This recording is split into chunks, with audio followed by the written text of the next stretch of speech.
Hi there, and welcome to my YouTube video. In this video I'm going to demonstrate how to block a sweater that's been knitted in one piece in the round.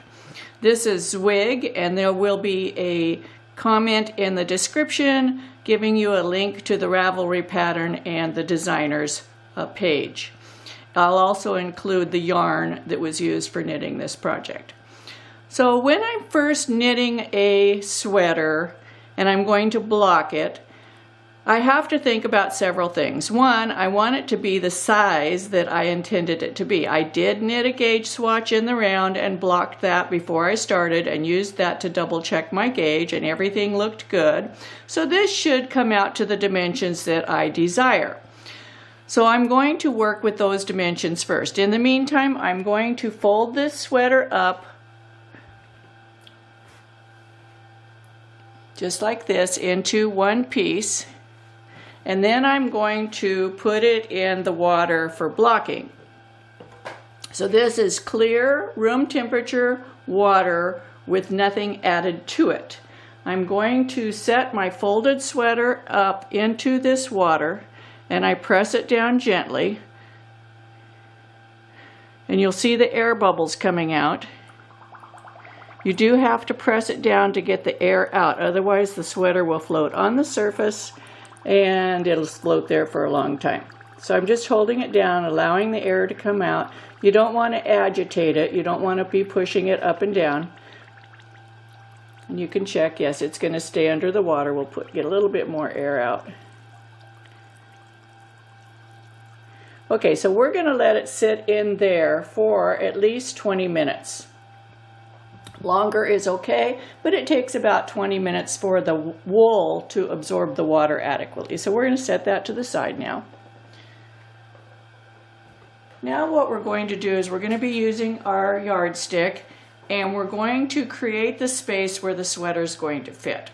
This sweater across the body around the chest is 40 inches. So we're going to need a space 20 inches wide for the chest. So we're going to mark that out now, and I use just some straight pins. These are Dritz quilting pins. They're rust proof. I buy them by packs of 300. So there's the chest.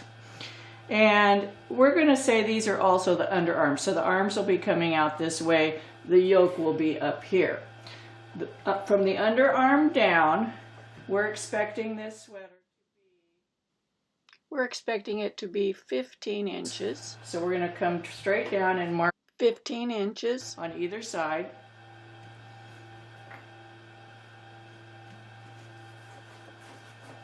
And then we're going to double check that this is 20 inches wide. Okay, so this is the body of the sweater. The yoke will be up here. The yoke is, from the front of the yoke, is 9.5 inches for my size above these pins. So let's put a pin in the center here, and then we'll measure up 9.5 inches, and that is the front of the yoke. So there we have it. This is the beginning of where our sweater is going to be. We're going to allow it to sit in the water for the 20 minutes, and then we'll be back here and I'll show you how I block it. Okay, so here we are back. It's been a good 20 minutes. This is, you can see it's completely saturated and it's still folded up. So we're going to take it out of the water and keep it folded up. And we're going to lift the whole thing because we don't want it to stretch. It's very heavy at this point, full of water.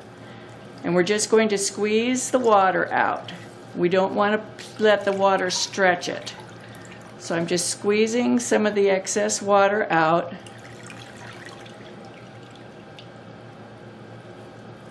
And then I'm going to place it on a towel, which you'll see in a second. We're going to move this out of the way. And I'm moving this pin. I no longer need it. That was for the bottom of the yoke.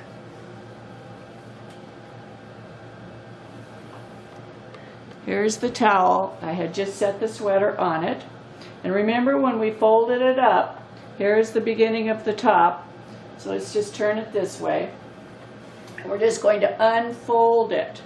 This is why I fold sweaters before I put them in the water, because then I don't have to pick the heavy wet sweater up to try to get it to fit on here. I'm just opening it up a little bit because we're going to blot some excess water with this towel.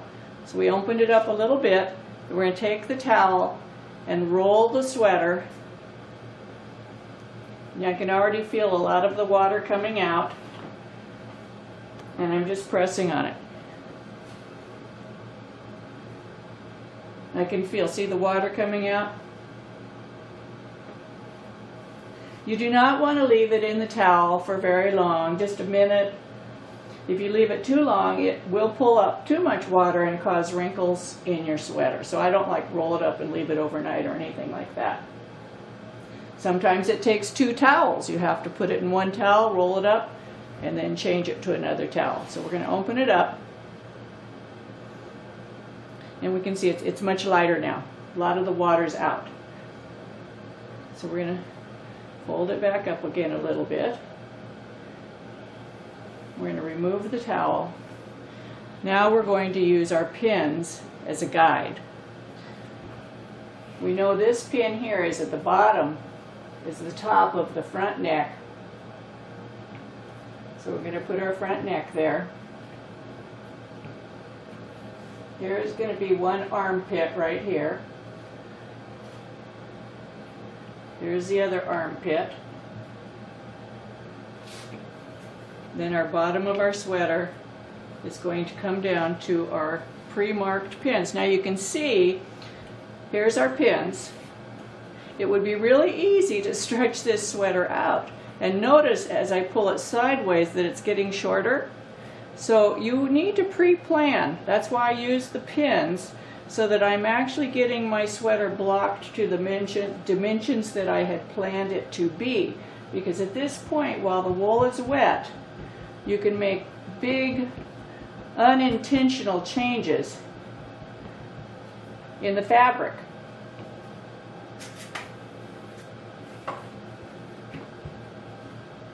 Now lace, this particular shawl has, this particular sweater has a lace yoke, which is more stretchy than stockinette, and it tends to stretch. You need to stretch it out a little bit so that your shoulders look good.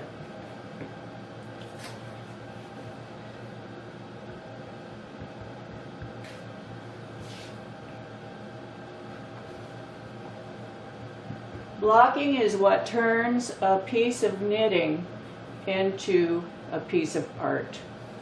Makes all the difference in the world on your finished project.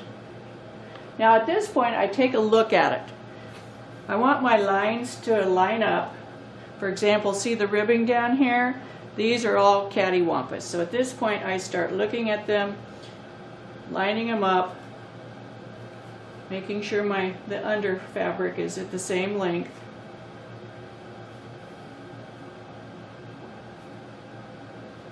Same with the yoke.